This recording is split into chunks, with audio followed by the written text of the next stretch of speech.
there's 2 bolts in here already, and then there's already 1, 2, 3, 4, 5, 6.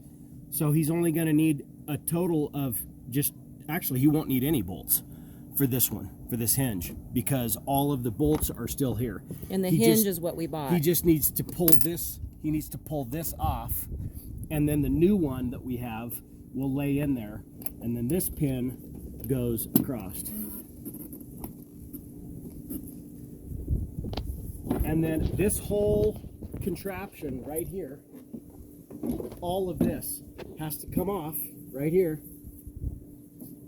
and mounted on that one.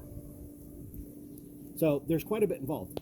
Also, this needs to come off.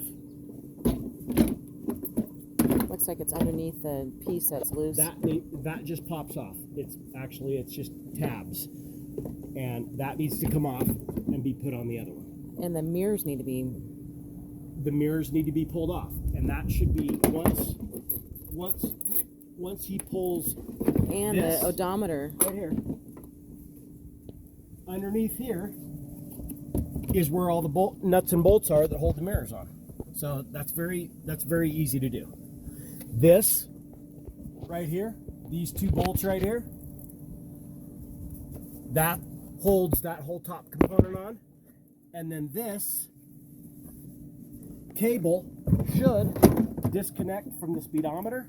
Once he pulls this top part off, he should be able to pull those out and then reconnect it once this is bolted back onto that piece. And as you can see, this I just popped off. So that's very Easy simple enough to do. So this one goes on here.